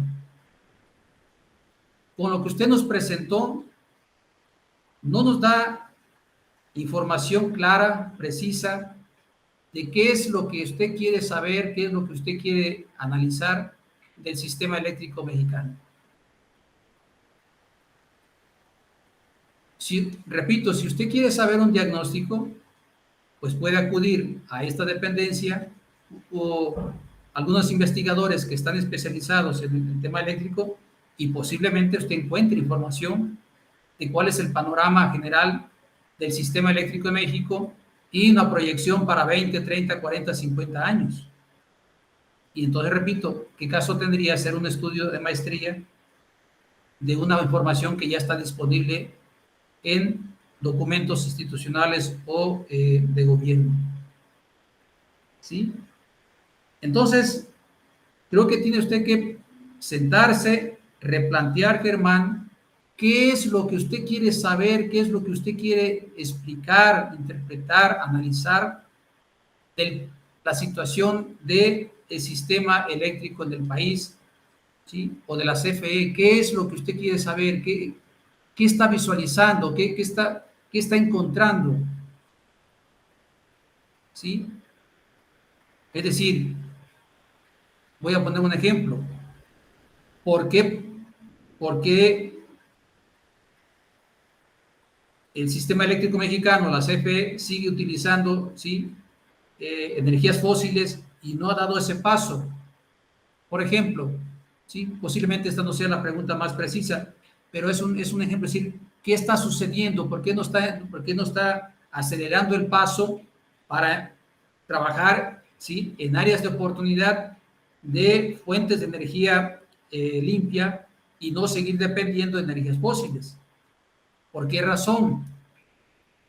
Y posiblemente usted encontrará que hay justificaciones de carácter político, de carácter económico, de carácter tecnológico, que imposibilitan a corto plazo que México, el gobierno de México, esté avanzando en la velocidad que uno quisiera o que el mundo quisiera en esta transición energética. Allí usted encontraría quizás las respuestas en esa investigación y posiblemente encontraría que son más los factores políticos o en su caso económicos que están deteniendo esta transición energética a energías más limpias. O quizás no. ¿Por qué razón? Pero entonces usted ya está encontrando, está buscando, está planteando. Pero así como usted lo presenta, es una generalidad de la temática, porque no hay ni siquiera información estadística en términos, ¿sí?, una información estadística más robusta en términos del panorama general de la industria eléctrica en México en el tiempo presente, ¿sí? Entonces, creo que este es el primer punto a discutir, Germán, ¿sí? En su trabajo de investigación, ¿sí? Debe sentarse y replantear qué es lo que quiere saber, qué es lo que se está visualizando, ¿sí?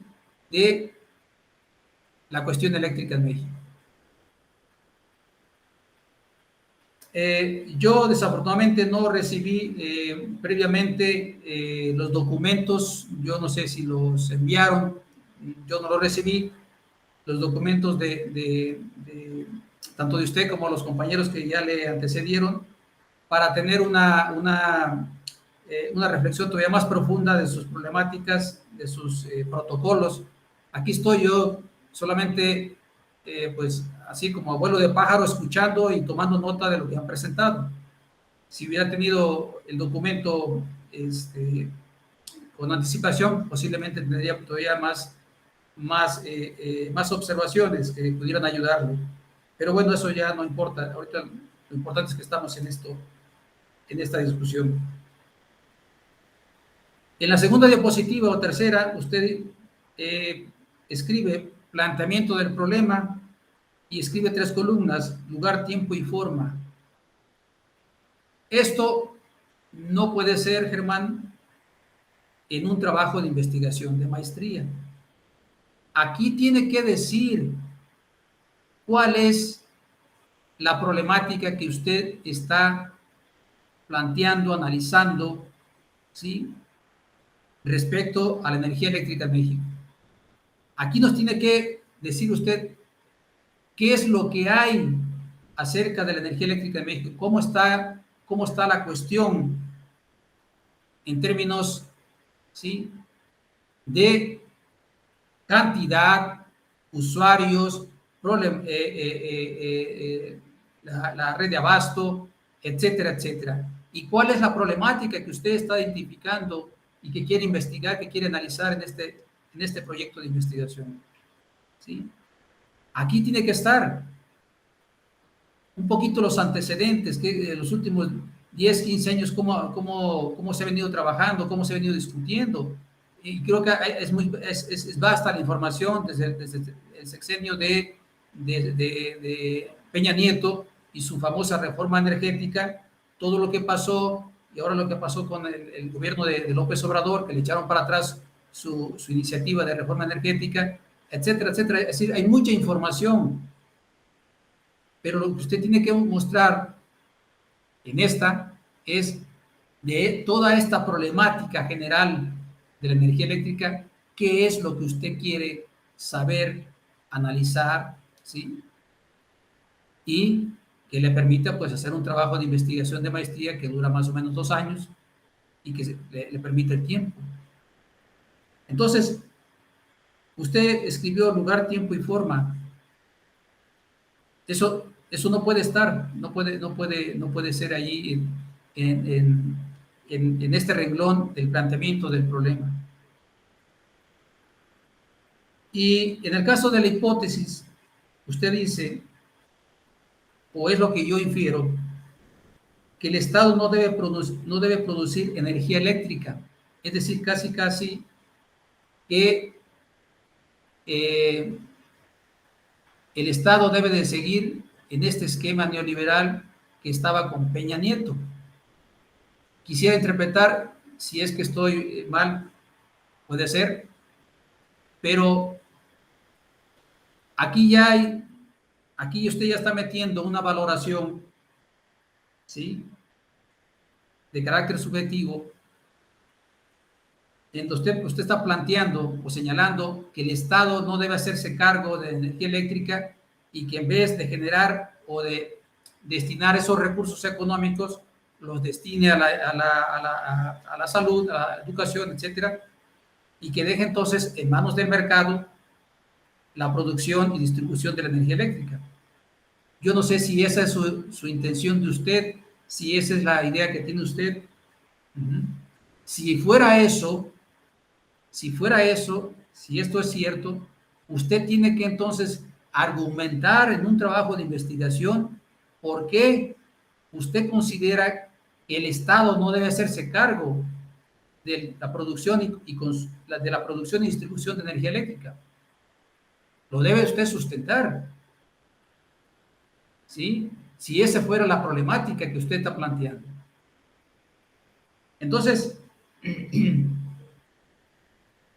este asunto de la hipótesis inclusive también creo que es un concepto que hay que revalorar en trabajos de investigación de carácter cualitativo.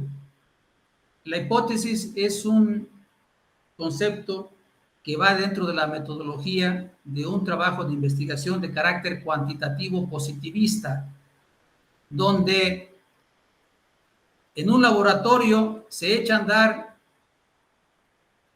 un experimento y de ese experimento yo obtengo resultados y entonces compruebo la hipótesis, es decir, que todas las ranas, por ejemplo, ¿sí?, no tienen cerebro o sí tienen cerebro. Y decir, entonces, ya en el laboratorio experimenté durante varios meses y obtuve una hipótesis de antemano, una hipótesis, es decir, que yo dije que las ranas no tienen cerebro. Lo sometí a un proceso de laboratorio y encontré durante 1 año, 2 años, y efectivamente las ranas no tienen cerebro. Pero para un trabajo de investigación de carácter cualitativo, ¿sí?, inclusive hay que replantearse esto si la hipótesis todavía es acorde a un trabajo de investigación de carácter cualitativo, donde las perspectivas ahora que se están trabajando ya en las investigaciones de corte cualitativo son de orden transdisciplinario o multidisciplinario y donde ya no caben estas hipótesis, porque es, repito, someterlas a un proceso de laboratorio, de experimento de laboratorio, pero bueno, todavía muchas instituciones educativas le siguen exigiendo a los alumnos que establezcan hipótesis. Ese es mi punto de vista, yo no lo voy a quitar este concepto, obviamente, quizás es parte del reglamento, pero para los trabajos de orden cualitativo, creo que esto ya no tiene sentido. Entonces, ya para concluir, usted en un punto de la metodología dice calcular u obtener información de consumo eléctrico por dependencia.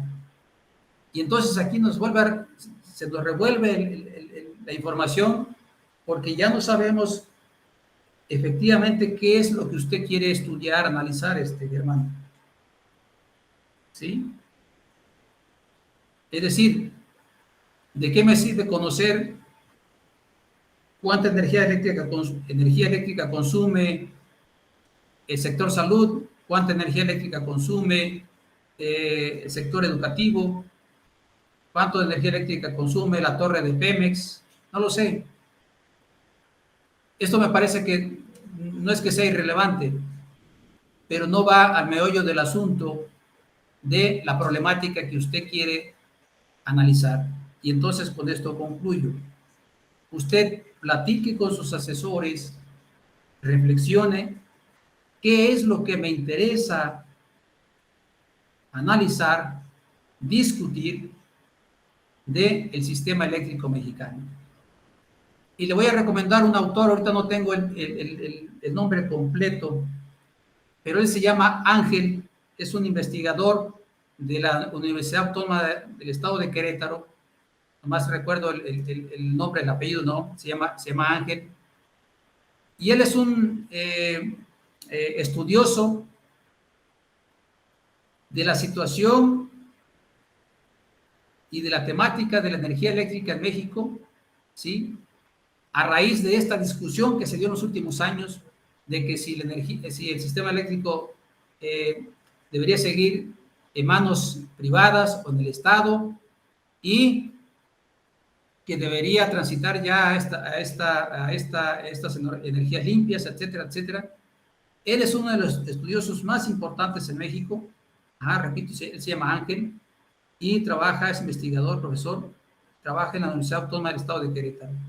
Búsquelo, Germán, ¿sí? Y quizás con lo que este profesor ha investigado, ha planteado, quizás a usted le ofrezcan luces le ofrezcan toda esta información o le dé claridad a usted qué es lo que quiere saber, lo que quiere investigar, qué es lo que quiere discutir de la energía eléctrica en México. Gracias. Gracias a usted, Doc. Gracias, doctor, por sus comentarios. Y bueno, cerramos la ronda de comentarios con la doctora Luzbertila Burgueño. Por favor, doctora. Muchísimas gracias. Buenas tardes, Germán. De alguna manera, en algunos aspectos voy a ser coincidente y creo que esto sí te debe de invitar bastante a la reflexión, de poner un alto y de replantear. Parece que vas en segundo semestre, no sé si ya lo concluiste. Si ya lo concluiste, pues ya llevas un año en esto y a lo mejor estás caminando en círculos, ¿no? Y eso sí es preocupante porque el tiempo tuyo y el de todas y todos, pues es valioso. Yo trato de identificar el problema, pero tú no lo planteas de una manera clara. Yo trato de identificar que lo que a ti te mueve en el tema, pues es que nos estamos acabando los recursos fósiles y que hay que darle pie a la energía renovable. Pero eso no se ve así de claro, lo enuncias tú y de ahí lo extraigo, ¿no? Parecería que quieres conocer qué energía están utilizándose en México, pero aquí utilizas dos variables o dos unidades o dos sujetos de estudio. Hablas de manera indistinta de todo México, de analizar todo México, pero en otras partes dices que únicamente la administración pública. Entonces no queda claro y debes de definirte, o es todo el país, lo cual por obvias razones es imposible, por más de que tú lo ves de una manera muy simplista y debes de tener cuidado con el cómo te pretendes a llegar de estos insumos, porque no es nada más ir a la dependencia y que te den la información. Por supuesto que no funciona así, no, la realidad de las cosas no es así. Todos los sectores públicos están muy ocupados. Primero, obviamente, tienes que discrecionar y hacer muy objetivo, muy pequeño tu campo de estudio, porque no te va a aparcar ni para todo el país ni para toda la administración pública. Si acaso lo pides a través del portal de transparencia, el INAI también tiene sus propias complejidades. No sé si ya has hecho el ejercicio de pedir alguna ocasión información a través del portal de transparencia. Es un reto. Debe ser uno de los insumos, sí, muy importantes para llegarte de información, pero pareciera que en tu caso es el único, y lo cual es un problema muy fuerte, porque si no tienes información, si tu información es parcializada, en el portal de transparencia lo he vivido tanto en la función pública como ahora, digo, estando dentro de la función pública como ahora como investigadora. Cuando estás dentro de la función pública es un trabajo extra que te quita tiempo para lo relevante y te dan lo mínimo porque esperas que recurra. Entonces tienes que irte como solicitante al recurso. Ya cuando te da el recurso, entonces te empiezan a dedicar un poquito de tiempo porque ya el agua va subiendo de nivel. Entonces es un desgaste tremendo y a lo mejor ni te den los tiempos del año que te resta para obtener la información que necesitas. Entonces, sin esa información, tú te quedas sin tema y eso es muy preocupante. No puedes únicamente que pretender basarte en la información porque no es así de simplista, como lo estás manejando. Segundo, si únicamente vas a recabar información y analizarla, aquí lo que hay que tener en cuenta es que no evidencia eso el problema.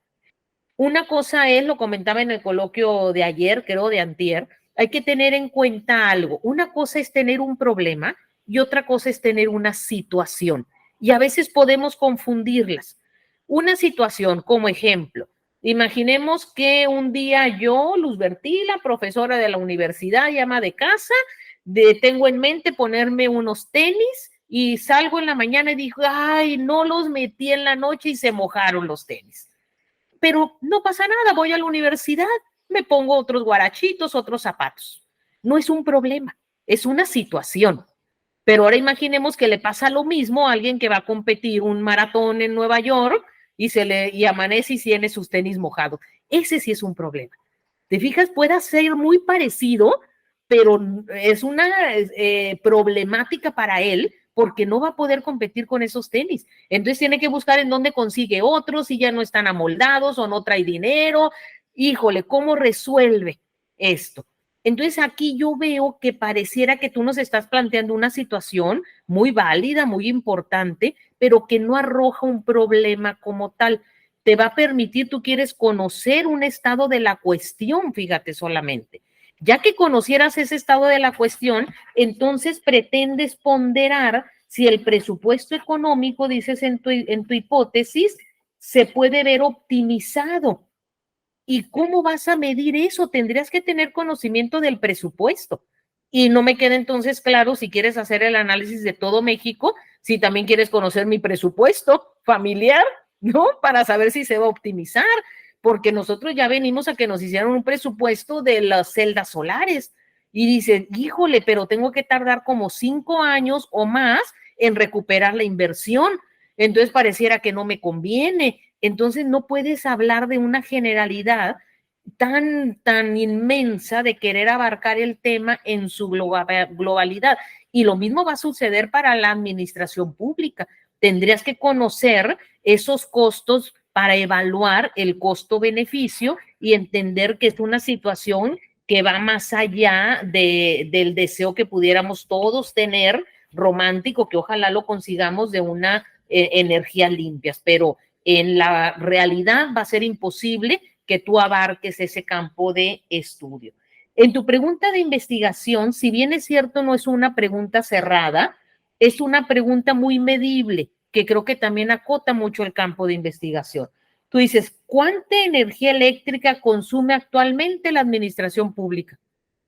Esa no puede ser una pregunta de investigación porque eso nada más es una recolección de datos, en el supuesto de que te den los datos, pero igual, no necesariamente, es más, no necesariamente los tienen. Y segundo, si los tienen, a ver si te los entregan, etcétera, etcétera. Entonces, creo que igual tu pregunta de investigación es muy acotada y no permite ver la problemática. Más adelante, nos dices que, bueno, todo verse en la información, en cómo quieres dar los pasos de tu trabajo, dices obtener información, validar la información que recibiste. Ahorita en tu presentación comentas que en la medida de lo posible vas a hacer trabajo de campo, como verificación, decías. Dije, no te va a dar la vida, eres tú solito, ¿sí? No es un INEGI que vas a sacar a toda la gente a tocar puertas, no, eres tú solito. Entonces, todo eso lo tenemos que ser muy objetivos de nuestro alcance. ¿Qué bibliografía hay en el tema? ¿Qué insumos tengo yo de información? Etcétera. Tienes que ver la posibilidad que tiene la investigación que quieres hacer, porque si no va a ser utópica y va a ser inalcanzable. Utilizas términos deseables, repito, en cuanto a la rentabilidad, en cuanto a que se van a ahorrar insumos, pero yo veo difícil que lo puedas medir. Igual, coincidiendo que la investigación cualitativa, pues no nos va a permitir esa medición en números, pero parecería que tú sí quieres extraer algo muy numérico y que te permita medir, pero yo creo que va a ser difícil que puedas llegar a ese hallazgo. En la hipótesis que nos propones aquí, que nos planteas, dices, el presupuesto económico destinado al consumo de energía eléctrica se verá optimizado, dando oportunidad a destinar este recurso a otros rubros. Primer pregunta, ¿cuál presupuesto económico? Debes de ser muy, muy específico, porque repito, puede ser el familiar de Germán, el de Luz Bertila o el de el mercado, etcétera, ¿no? El del INAI, etcétera. No me queda claro, entonces, si está aquí en tu hipótesis el presupuesto económico, si es el objeto de estudio, pero entiendo que no. O sea, no es realmente hablar del presupuesto económico. Entonces, ¿por qué le das tanta relevancia como para ponerlo en tu hipótesis? Si tu hipótesis parecería que se debe centrar en dos variables o en dos unidades de análisis, que estás poniendo las energías renovables y el consumo de energía eléctrica que se está utilizando actualmente en México. Parecería que esos dos son los puntos que has estado manejando y no los veo aquí. Dices que se verá optimizado, pero no se alcanza a identificar cómo el presupuesto se va a ver optimizado, porque aquí no me hablas de energías renovables, no las mencionas en la hipótesis. Entonces, igual que lo que he comentado en tus compañeros, ya que te replantes bien qué quieres, debes identificar el problema, en qué sujeto de estudio lo vas a analizar. Y debe ser muy acotado para que te permita ser objetivo y alcanzable. De ahí tu pregunta de investigación, tu hipótesis y tu objetivo. Todo debe de tener casi las mismas palabras, nada más con una estructura, una de pregunta, otra con un verbo que es el objetivo, etcétera. Pero si en todo dices energías limpias, digo, si en una parte dices energías limpias, en todos lados debemos de ver energías limpias, no en una parte presupuesto económico y en las otras no, ¿sale? Porque no hay consistencia. El objetivo general, pues igual, no es congruente con la hipótesis, porque aquí nunca me hablas de presupuesto económico, sino que quieres tener un panorama completo de las necesidades y áreas de oportunidad de la industria eléctrica en México. Fíjate cómo va a ser tu objetivo si no estás hablando de la industria eléctrica. Tú primero dijiste que quieres conocer cuánto gasta de electricidad la administración pública, y aquí tú ya me pones otro indicador que es la industria eléctrica. Entonces vas a atender a cosas distintas y no vas a llegar a buen rumbo, vas a ir zigzagueando hacia ningún lado. Recuerda que tu protocolo de investigación es tu norte, es tu brújula de hacia dónde van.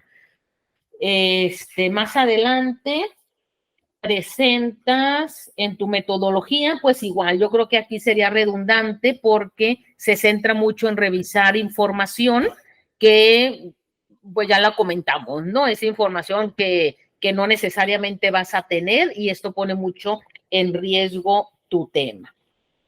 Por último, la bibliografía que presentas, pues checa bien que te den elementos para dar una buena bibliografía, porque aquí únicamente hay ligas electrónicas. Entonces, una bibliografía no se cita así, entonces tienes que corregir bastante tu bibliografía y obviamente fortalecerla. Quizá entonces con estos comentarios, pues es empezar casi, no de cero, porque ya con estas reflexiones y las que tú traes también en tu cabeza, ya has avanzado, pero sí tienes que hacer un replanteamiento desde el inicio, y parecería que tu visión más amplia sería, lo escribí, ¿qué tanto más bien vas tú a valorar el impacto hacia la transición a energías limpias? Si a ti lo que te preocupa es nos estamos acabando los productos fósiles y no estamos transitando, entonces quizá lo que a ti te interesa es valorar cuál es el impacto que nos generaría como país, como familia, como entidad, transitar a ese deber ser, a eso que nos gustaría. Porque si pareciera algo padrísimo y qué padre que todos tuviéramos paneles solares y etcétera, etcétera, ¿por qué no lo hacemos?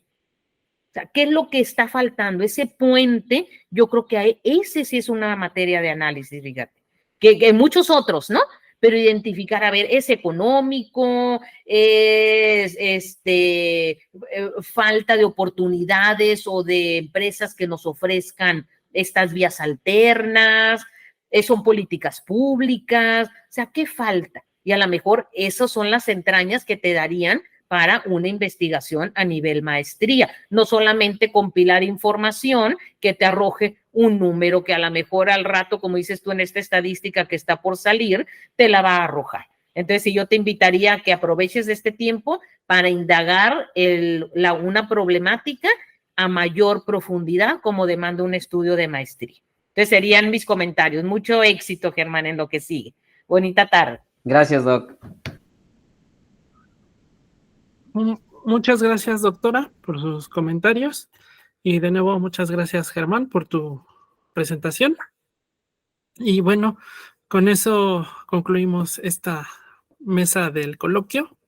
Y bueno, agradecemos la presentación de los estudiantes, así como la participación de los comentaristas, y a los asistentes les agradecemos su asistencia a este cuarto coloquio interno de investigación del posgrado de la Universidad Rosario Castellanos, en la cual se están presentando 308 trabajos de estudiantes en 80 mesas diferentes que serán retroalimentadas por 80 expertos académicos de diversas instituciones de educación superior, tanto nacionales como internacionales. Les reitero nuestro agradecimiento y que tengan una muy buena tarde.